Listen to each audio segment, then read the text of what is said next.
Hello, everybody. This is Ed Carball with Spectation Sports. I'm speaking with Ray Hayes, who competes this weekend at FAC.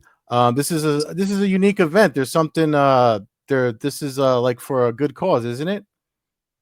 Yeah, it's a breast cancer awareness show. It's entitled "Fight for the Cure." Are they doing like proceeds and stuff like that towards breast cancer?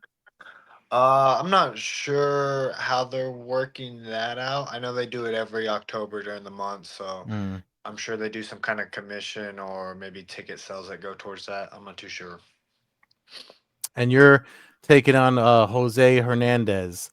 Um, the fight is first of all, tell me what you know about him, and then let us know a little bit about yourself as far as how the matchup goes.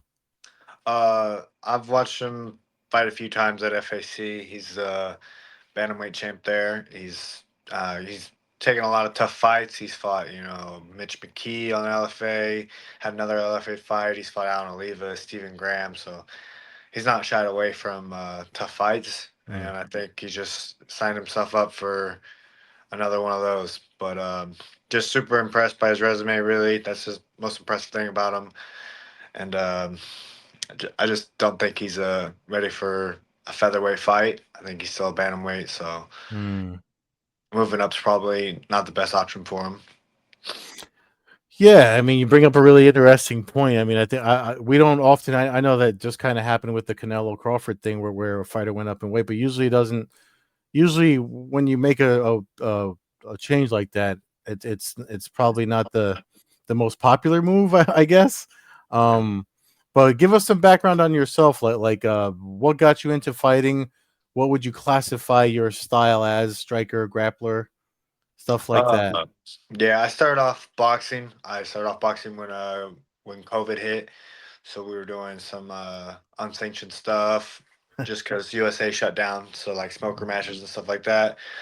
After that, I got into amateur MMA when everything opened back up. I went 11-1 as an amateur.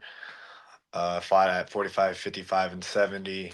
Did a little bit of kickboxing, some grappling matches. Went pro Hmm. a year or two ago, I think. We're coming up on 2 years now. I've been a pro, 6-1 as a pro, all first round finishes. Never seen the second round, even the one that I lost. So, And you're young. You're 24 years old. And when I was getting my notes together on you, looking at your record, I mean, it's funny because you said you got into fighting from doing boxing, but your experience is like it's almost like you're 50-50 striker, grappler, like submission guy. How did you do you have a favorite way to win? I don't. I always say I let them choose. We Mm. big on letting them choose how they want to lose. I'm gonna win either way, so you decide where you want to lose. Uh, Guys want to stand with me, I'll normally find a way to knock them out. If they get tired of standing and they shoot, I've got great jujitsu, great takedown defense, so I can handle that. When you because you mentioned you started during COVID, which is not still kind of not that long ago, and you've racked up a lot of experience in a short amount of time. So if you had to, somebody twist your arm and said you had to pick kind of like your favorite, if you were to classify your own style, would you say I'm more of a striker or more of a grappler, or everyone likes to use the term well-rounded in MMA? What would you which box would you check for yourself? Definitely a striker. Yeah, I've Hmm. been doing it longer. I enjoy it more. I'm more comfortable there for sure. And sorry to be stalking your social media, but I had to do my homework on you. Uh, I saw you have on your IG profile UFC bound. That's the ultimate goal long term? Absolutely, yeah, yeah. That's where we're going. And so featherweight's your preferred weight class. That's kind of not an easy that's not an easy weight class in the UFC. A lot of killers there. Yeah, yeah, absolutely. I mean, I feel like featherweight, 170, those are the premier divisions, and Hmm. even outside of the UFC, there's the local guys are killers. The guys in LFA and the regional scene, they're all killers. So I'm not either way I go up a couple weight classes. It's not gonna go, an easy route. There's no easy route in these three weight classes. It's a hard road no matter what. So Hmm. just gotta grind your skills and get to that level, you know. Yeah, especially while you're young, while you can still do it, man. Um, Other question I got for you: the nickname "Sweet Baby"? Where does that come from? Huh. Yeah, it's just it's a play off the barbecue sauce Sweet Baby Ray's. Yeah, Oh yeah, yeah, we made a play off that back in the amateur days, so we just keep running with that. earned or something you picked yourself? Earned. I was doing a drill with a jujitsu guy. Hit him with something. I'm not too sure what it was, but he wasn't familiar with like striking and MMA that much. He was Mhm. just purely jujitsu, and he said something like he didn't have to hit me with all that sauce. And somebody heard it and said that Sweet Baby Ray sauce, and it's stuck ever since then. So That's fantastic. I really like that a lot. yeah. Well, let's focus on the match against Hernandez. I know you said you did a lot of homework on him. Um, if they make me they like me to ask these questions, so if prediction for the fight, how do you see the fight playing out? I think I'm gonna walk straight across the cage and knock him out. I don't Hmm. see him having an answer for my size, my pressure, or the way I'm gonna hit him. You know, I don't think he's gonna be used to someone that big fighting him, and he's used to skating by and going to these decisions and being able Hmm. to lose grappling exchanges or barely squeak by, and that's just not how I fight. You know, I'm in your face to hurt you, bell to bell, and you're either gonna fade and try to get out of there, or you got to hurt me back. And I don't think he's got the ability to hurt me back, so I see getting him out of there within the first round if he's really tough too. But I think that first round he's done. Hmm. You said something interesting too when we were talking about like the your fighting style, and you said you let them choose.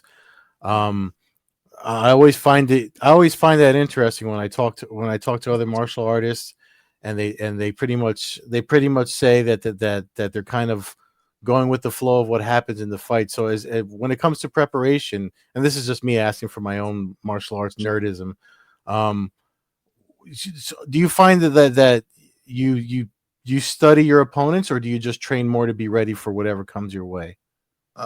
We're big on game planning, big on studying. I've actually was supposed to fight him back in May, so this is my second 8 week camp for Jose. Oh wow. So I've already spent, I've spent 16 to 20 weeks preparing for this guy. I know how he starts fights. I know how he ends fights. I know what he does when certain combinations are thrown.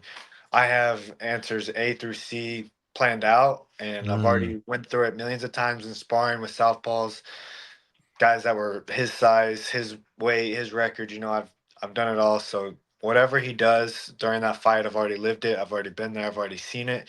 It'll mm. be just another day sparring and drilling it for me. Really, he's going to be the one that's freaked out and has got to deal with everything that I do to counter what he's doing. But I feel like I've already got it planned out. I've already known how he approaches fights, how he handles certain situations, what he does when he's pressured, how he acts, what he throws, and I'm gonna force that out of him on the fourth and it's not early.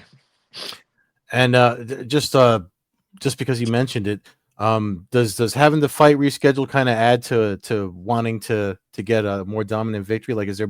I don't want to say aggression, but is there more aggression approaching the date? Not necessarily aggression. I guess just confidence. Really, I mean, Mm, I was so confident, in the last camp with the 8 weeks. Now you've given me 16 and 20 weeks to prepare for one guy. I don't mm. think there's very many people on this earth that if you give me 16 weeks to prepare for that, I'm gonna lose to. Let alone a 35er coming up to fight me. So All right. Well, I'm looking forward to it, man. I mean, you actually kind of just talking about it. I didn't know that. I didn't know that history. So the buildup is kind of there. I'm a little anxious to see it now that you mentioned that. So, thanks for sharing that with me. Listen, before I let you go, I mean, especially with what the event is being structured around, the theme that it has. If there's any shout outs or anything you wanna go ahead and lay out there, the floor is yours. I got so many sponsors. There's probably 10 to 15 sponsors this camp. So I'll just tag them in all my posts and mention them, on social media because I'll forget names and I hate doing that. But shout out to all of them. Shout out to my gym, Arsenal Elite, Springfield Fight Club, You know, those guys keep me in shape. All my training partners, my coach Colton, he's also my manager. So shout out those guys. But other than that, that's about it. All right. Well, good luck to you, sir, and thanks again for making time to talk. Thank you. Take care.